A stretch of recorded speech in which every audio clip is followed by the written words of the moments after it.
और अब आपको सीधा ले चलते हैं बिहार के नालंदा विश्वविद्यालय, जहां पर पीएम नरेंद्र मोदी पहुंचे हुए हैं, जिन्होंने आज नए कैंपस का उद्घाटन किया है और संबोधित कर रहे हैं। कैंपस के इनॉग्रेशन में इतने देशों का उपस्थित होना ये अपने आप में अभूतपूर्व है। नालंदा यूनिवर्सिटी के पुनर्निर्माण में हमारे साथी देशों की भागीदारी भी रही है। मैं इस अवसर पर भारत के सभी मित्र देशों का, आप सभी का अभिनंदन करता हूं। मैं बिहार के लोगों को भी बधाई देता हूं। बिहार अपने गौरव को वापस लाने के लिए जिस तरह विकास की राह पर आगे बढ़ रहा है, नालंदा का ये कैंपस उसी की एक प्रेरणा है।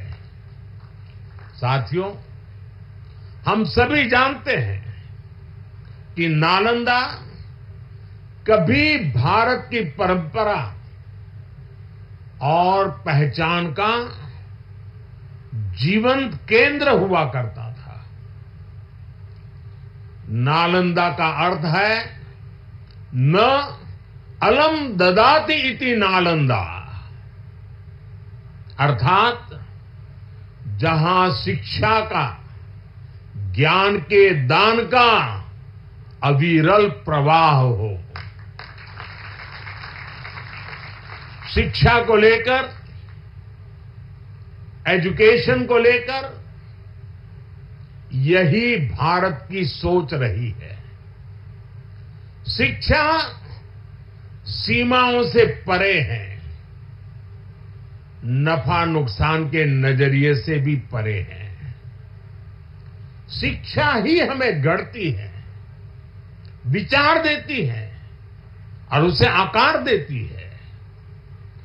प्राचीन नालंदा में बच्चों का एडमिशन, उनकी पहचान, उनकी नेशनलिटी को देखकर नहीं होता था। हर देश, हर वर्ग के युवा यहां आते थे। नालंदा विश्वविद्यालय के इस नए कैंपस में हमें उसी प्राचीन व्यवस्था को फिर से आधुनिक रूप में मजबूती देनी है। और मुझे ये देखकर खुशी है कि दुनिया के कई देशों से यहां स्टूडेंट्स आने लगे हैं। यहां नालंदा में 20 से ज्यादा देशों के स्टूडेंट्स पढ़ाई कर रहे हैं। ये वसुधैव कुटुंबकम की भावना का कितना सुंदर प्रतीक है। साथियों, मुझे विश्वास है आने वाले समय में नालंदा यूनिवर्सिटी फिर एक बार हमारे कल्चरल एक्सचेंज का प्रमुख सेंटर बनेगी, जहां भारत और साउथ ईस्ट एशियन देशों के आर्ट वर्क के डॉक्यूमेंटेशन का काफी काम हो रहा है। यहां कॉमन आर्काइवल रिसोर्सेज सेंटर की स्थापना भी की गई है।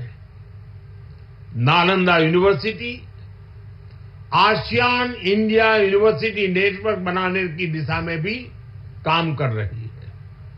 इतने कम समय में ही कई लीडिंग ग्लोबल इंस्टीट्यूशंस यहां एक साथ आए हैं। एक ऐसे समय में जब 21वीं सदी को एशिया की सदी कहा जा रहा है, हमारे ये साझा प्रयास हमारी साझी प्रगति को नई ऊर्जा देंगे। साथियों, भारत में शिक्षा मानवता के लिए हमारे योगदान का एक माध्यम मानी जाती है। हम सीखते हैं ताकि अपने ज्ञान से मानवता का भला कर सके।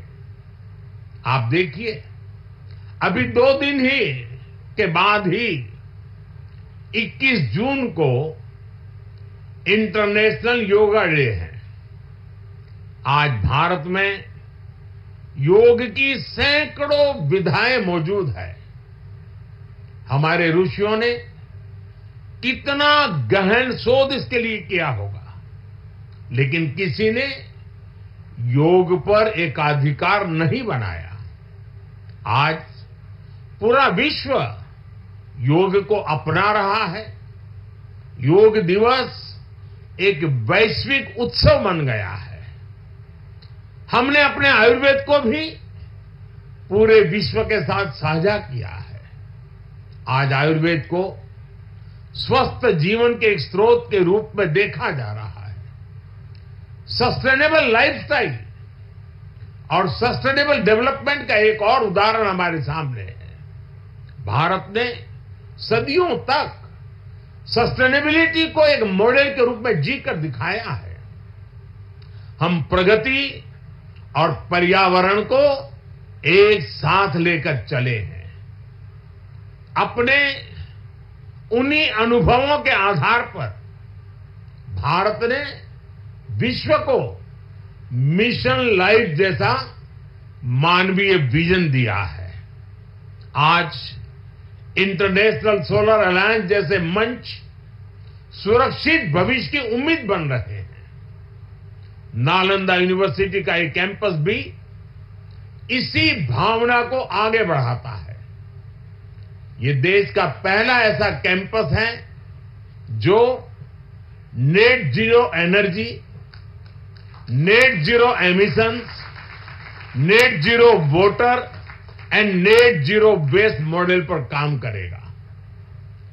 अप्प दीपो भव के मंत्र पर चलते हुए कैंपस पूरी मानवता को नया रास्ता दिखाएगा। साथियों, जब शिक्षा का विकास होता है तो अर्थव्यवस्था और संस्कृति की जड़ें भी मजबूत होती हैं।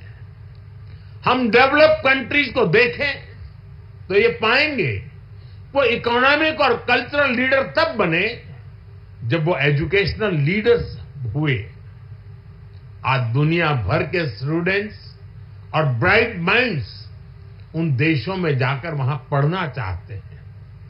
कभी ऐसी स्थिति हमारे यहां नालंदा और विक्रमशिला जैसे स्थानों में हुआ करती थी। इसलिए ये केवल संयोग नहीं है कि जब भारत शिक्षा में आगे था तब उसका आर्थिक सामर्थ्य भी नई ऊंचाई पर था।